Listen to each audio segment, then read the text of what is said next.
72 గంటల్లోనే ఫోన్లోని అద్భుతమైన జ్యోతిష్య పరిష్కారం చూపిస్తారు. నమ్మండి, నమ్మకపోండి, ఇది నిజం. శ్మశాన కాళి రుద్ర చౌడీదేవి ఆరాధకులు నంబర్ 1 వశీకరణ స్పెషలిస్ట్. గురూజీ మనిషి పుట్టుక నుండి చనిపోయే వరకు వచ్చే అన్ని క్లిష్టమైన సమస్యలకు పరిష్కారం ఇక్కడ లభిస్తుంది. విద్య, ఉద్యోగం, వ్యవహారం, స్త్రీ ప్రేమ, పెళ్లి, సంతానం, స్త్రీ పురుష వశీకరణం, భూవశం, భార్యాభర్తల కలహాలు, కోర్టు సమస్యలు, విడాకుల సమస్యలు, చేతబడి, అప్పుల బాధ, ఇంకా మీకు ఎలాంటి సమస్యలు ఉన్నా 72 గంటల్లోనే శాశ్వత పరిష్కారం చేయబడును. నమస్కారం అండి. 2025 సంవత్సరంలో మార్చ్ 28వ తేదీ నుంచి శనిగ్రహ ఒక మార్పు అనేది జరిగింది. ప్రస్తుతం శనిగ్రహం వచ్చేసి మీనరాశిలో సంచారం చేస్తున్నారు, అది మనందరికీ తెలుసు. అయితే 2025 జూలై 13వ తేదీ నుంచి 2025 నవంబర్ 28వ తేదీ వరకు, అంటే దాదాపు 138 రోజుల పాటు ఆయన వక్రించి సంచారాన్ని చేయబోతున్నారు.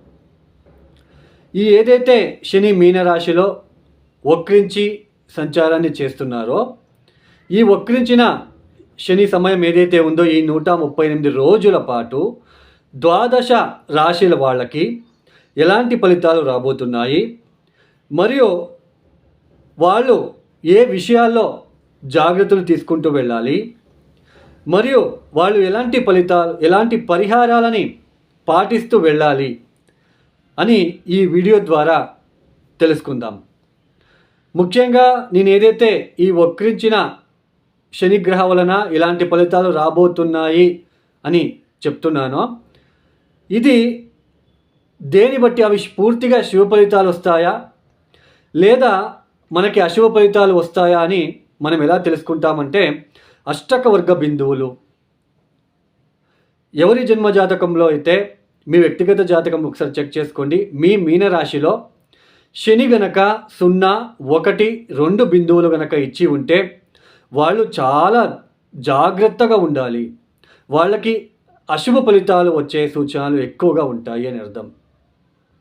ఎవరి జన్మ జాతకంలో అయితే శని 3, 4 అష్టకవర్గ బిందువులు గనక ఇచ్చి ఉంటే వాళ్ళకి కాస్త మంచి ఫలితాలు రాబోతున్నాయి అని అర్థం.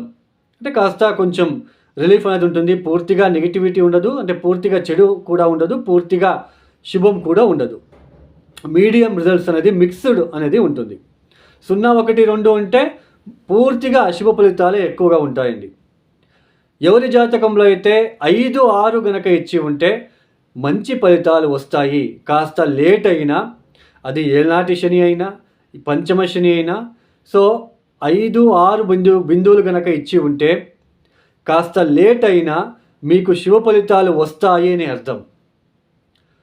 అయితే 7, 8 బిందువులు కనుక ఇచ్చి ఉంటే ఎవరి జన్మజాతకంలో అయినా 7 లేదా 8 బిందువులు కనుక ఇచ్చి ఉంటే ఎక్సలెంట్ రిజల్ట్ అని చెప్పవచ్చు. చాలా బాగుంటుంది వాళ్ళకి. వాళ్ళు ఎంత ఇబ్బందులు పడినా ఫైనలీ వాళ్ళు ఈజీగా సక్సెస్ అనేది సాధిస్తారు అని అర్థం. ఓన్లీ 0, 1, 2 బిందువులు ఇచ్చి ఉండే వాళ్ళకే ఎక్కువ ఒడిదొడుకులు, ఇబ్బందులు, కష్టాలు అనేది వస్తూనే ఉంటాయండి. సో అష్టకవర్గ బిందువులు చాలా ఇంపార్టెంట్. సో ఈ ఒక అష్టకవర్గ బిందువుని మీరు చెక్ చేసుకుంటే మీకు ఈజీగా అనేది, అంటే ఈ ఫలితాలు ఎలా వస్తాయనేది ఈజీగా అర్థమవుతుంది. ఇక ఒక రాశి గురించి మనము తెలుసుకుంటూ వెళ్దాం. తులారాశి వాళ్ళకి, ఈ తులారాశి వాళ్ళకి 2025 మార్చి నుంచి ఆయన శని భగవానుడు 6వ స్థానంలో సంచారాన్ని ప్రారంభం చేశారు. ప్రస్తుతం 6వ స్థానంలో సంచారం చేస్తున్నారు. 2.5 సంవత్సరాల పాటు ఆయన అక్కడే సంచారం చేయబోతున్నారు. అయితే ఏదైతే జూలై మాసంలో 13వ తేదీ నుంచి నవంబర్ 28వ తేదీ వరకు వక్రించిన శని వలన ఈ తులారాశి వాళ్ళకి ఎలాంటి ఫలితాలు రాబోతున్నాయో తెలుసుకునే ముందు, ఈ 6వ స్థానంలో శని వచ్చినప్పటి నుంచి ఎలాంటి సిచ్యుయేషన్ మీరు ఫేస్ చేస్తున్నారు అనే తెలుసుకునే ప్రయత్నం చేద్దాం. ఈ 6వ స్థానం అంటే ఏంటి? రోగము, శత్రుస్థానము, రుణము, తర్వాత మన కాంపిటేటర్స్ కావచ్చు, కాంపిటేటివ్ ఎగ్జామ్స్ కావచ్చు, మన విల్ పవర్ ఎంత ఉంది అనేది కూడా 6వ స్థానం నుంచి చూస్తాం. మన ఫిజికల్ ఫిట్నెస్ ఎలా ఉంటుంది కూడా అది 6th హౌస్ నుంచి చూసుకుంటాం. తర్వాత 6వ స్థానం అంటే డైలీ రొటీన్ లైఫ్లో అయ్యే సమ్ చేంజెస్ని 6వ స్థానం నుంచే చూస్తాం. ఎవరైనా సరే నాకు శత్రువులు కావాలి, నాకు అప్పులు ఉండాలి నా జీవితంలో, నాకు డైలీ లైఫ్లో స్ట్రెస్ ఉండాలి అని ఎవరు కూడా కోరుకోరు.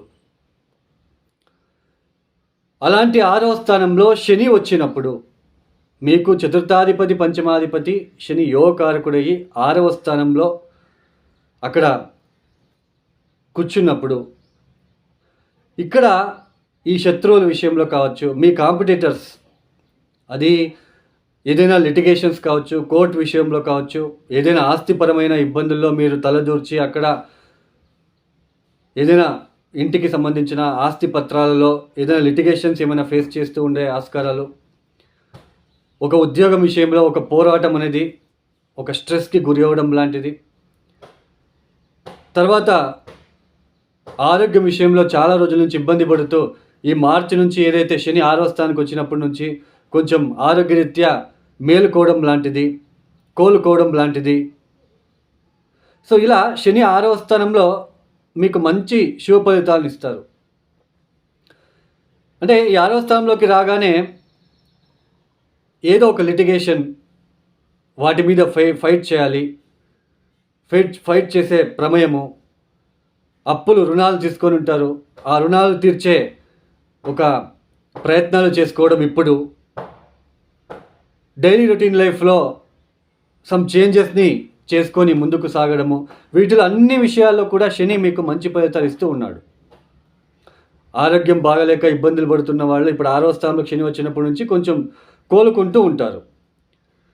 అయితే ఈ జూలై 13వ తేదీ తర్వాత ఏదైతే శని వక్రించి నడకని ప్రారంభం చేస్తున్నారో, ఈ 138 రోజులలో ఇప్పుడు ఏదైతే ఆరోగ్యం విషయంలో కావచ్చు, అప్పుల విషయంలో కావచ్చు, ఏదైనా కాంపిటీటర్స్ విషయంలో కావచ్చు, మీ శత్రువులు కావచ్చు, డైలీ రొటీన్ లైఫ్లో మార్నింగ్ నుంచి ఈవినింగ్ వరకు, ఫర్ ఎగ్జాంపుల్ స్త్రీలు మార్నింగ్ నుంచి ఈవినింగ్ వరకు నేను ఒక్కడే కష్టపడుతున్నాను, ఎవరు నాకు సహాయం చేసేవాళ్ళు లేరు, అన్నీ నేనే చూసుకోవాలి అనే ఒక ఇరిటేషన్ ఇప్పుడు ఈ సమయంలో ఎక్కువ అవుతూ ఉంటుంది.